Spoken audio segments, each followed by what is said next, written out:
with Ronnie, trying to go get his uncle, Uncle Billy. You got a blue in, man? You want to lock it up and take it with you? Well, we can throw it in the back of the truck, They can get Joe with you. Hey, we got Joe with you. It is dark in here. Hey, it's nice in here, 62 degrees. How you doing, Joe? I'm doing good, Billy. You doing all right, Billy boy? You can't complain. So unfortunately the battery died on my other camera and I have to use my phone now. And we now have Uncle Billy with us. There you go, yeah. Man in black. You will be meeting Uncle Billy.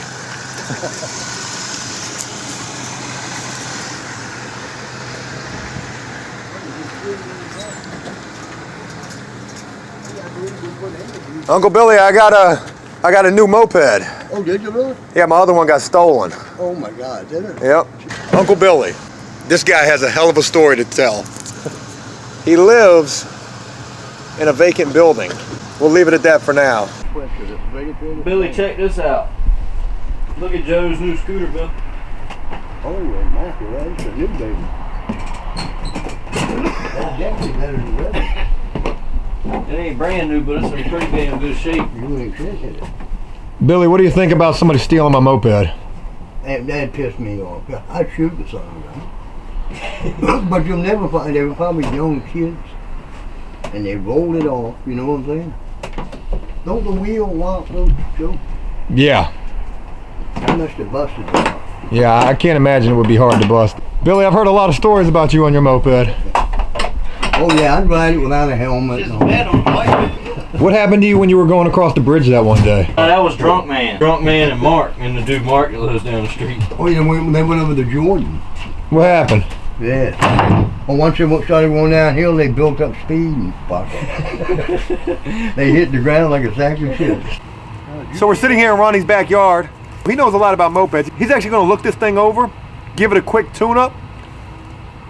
But Uncle Billy, I want to show you something really cool. Watch this. From now on, when I go outside to start the moped, all I have to do is this.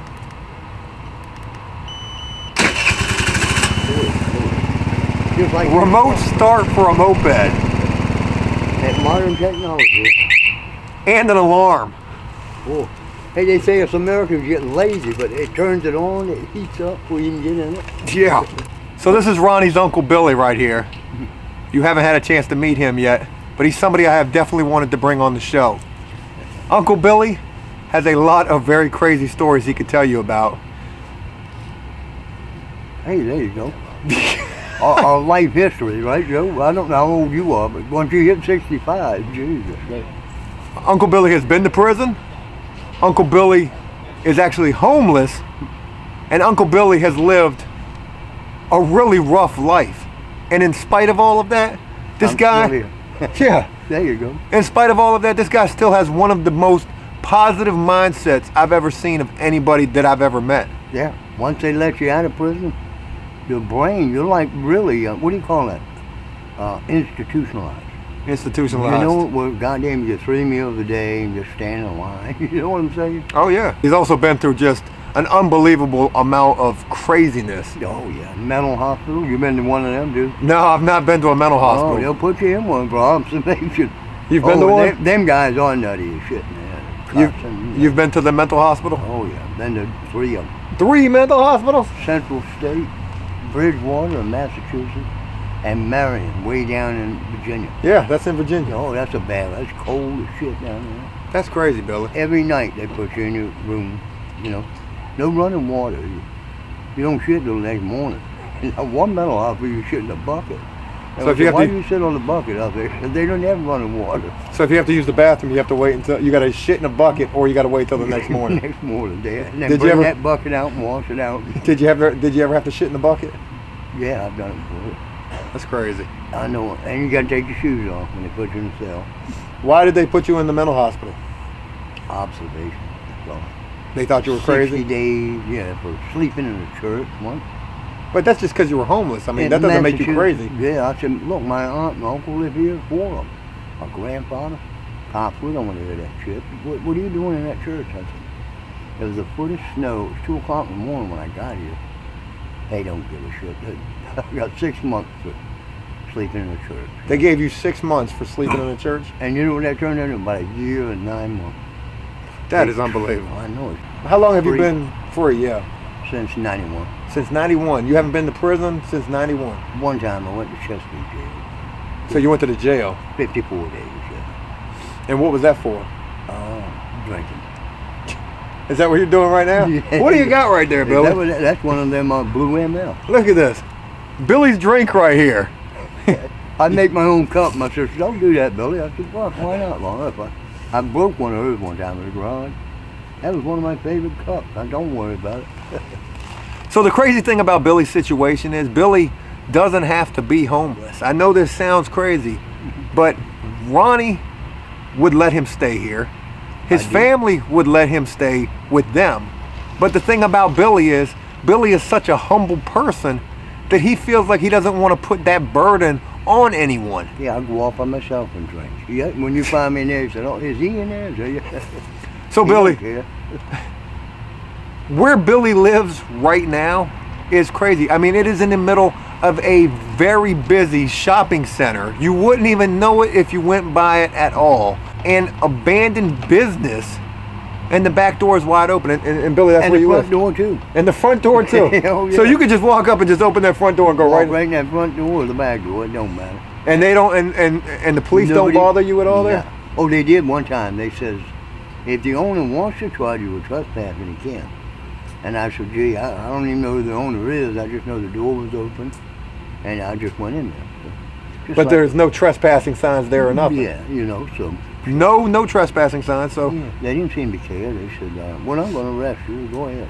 And what also is crazy about where Billy lives at, didn't you just have a run-in with a construction worker who came in there? Oh, yeah, he gave me $30 the other day. He said, you down or you up? And I thought, he's a young guy. They're doing the place next door. Right. And I said, yeah, I'm going to probably see my mother, a friend of mine. And he said, well, here, man, there's a little bit of friend of mine. I went, gee, man. Just goes to show you there are still good people out there. I'll reimburse the guy, you know, if I get my money, which I will, I think on the first of the month, I'll just go over and say, hey, you guys give me $30, here you go. And what you're saying is you get money every month. $700 a month. So what do you get the money for? It's disability? Schizophrenia. Oh, so okay, so they give you $700 a month, but I've heard Ronnie's told me that you'll actually take this money and will actually give this to other homeless people as well. Well, yeah, I spend it quick. I'm usually broke in 10 days. $700 ain't a whole lot. Right. So again, Uncle Billy, this guy has a lot of stories, and I hope to be able to bring him back soon to tell in depth some of these crazy stories. Hey, there you go. Club crackers, you like them? Club crackers. Thanks to Uncle Billy. I appreciate that. Yeah, I fed the seagulls. Not seagulls, them geese. Right. You know. Where did you get these club crackers? From Harris Teeter's. You know, you go in and get a free shot of soup. Yeah. I grab a handful of them too. Ritz. Remember life on a Ritz? Oh yeah. If you're homeless, go and grab a handful of them. It's all about survival. Hey, look, that's it. I hope you enjoyed this, and if you did so, please leave a like and a comment. Let me know exactly what you think. And that's Joe. Yeah, I'd hate to see him live my life. You know what I mean? Uncle Billy, we will be bringing him on very soon. Ronni in the back here, helping to get this new moped in top-notch condition. And to everyone out there who helped me to get this new moped, I'd like to give a very special shout out and thank you to all of you. Until next time, enjoy life, the free world. Never take a moment for granted and make the most of every day. Peace! There you go. We're not movie stars, but yeah, we feel like them. Let's give some shout outs from my last video. My awesome fans bought me some new wheels. Again, thank you to everybody who helped with that. The first shout out, I'll rape you. What crazy username. This guy was the first to comment on that video. And don't rape anybody. Rape is not a good thing. Reese Benton. Great to see you back on two wheels again. Tell you what, it sure feels great to be back on two wheels again. Thanks a lot, Reese. Philip Walker. Sometimes things happen for a reason, and your moped getting stolen may have been a blessing because it opened the path to get an even better one. Philip, what an awesome point you bring up, and I couldn't agree with you more. Thanks a lot for your comment and your support. The Sfax. I love you, Dad. Hey, wait a minute. I don't have any kids, okay? I'm sorry, and I'm not looking to adopt. But I've seen this comment a few times. Do I remind you of your father? I'm a little confused here. Shout out to you, possibly my long lost son that I didn't know I had. Michael Helms, just one question, Joe. Why not a real motorcycle, like a Yamaha R3? A lot of people have commented and asked me why I'm riding a moped instead of something like a Harley or a freaking crotch rocket. And the reason is because I cannot have a driver's license. I owe court fines, which I am getting ready to start paying on so that I can get my driver's license back. But for now, a moped's as good as I'm doing. Hashtag scooter vlogging coming soon. Maybe, I don't know. And one more, let's give one more shout out. Who's it gonna be? We're just scrolling. Scroll. Tubagoo Dom. Love the new whip. You deserve it, Joe. You're the shit, man. Maybe lock up the wheel on your new moped when you park it at your place just for good measures. Tubagoo Don, I'm taking extra precautions with this moped considering so many of my awesome fans helped me to buy this. It does have an alarm system. It is parked where it is locked up at the wheel. If I ever do hear that alarm going off, that probably will be the end of After Prison Show forever because I'll probably be going back to jail. I'm kidding. I will let the police do their work. Hey, look, that's it. Till next time,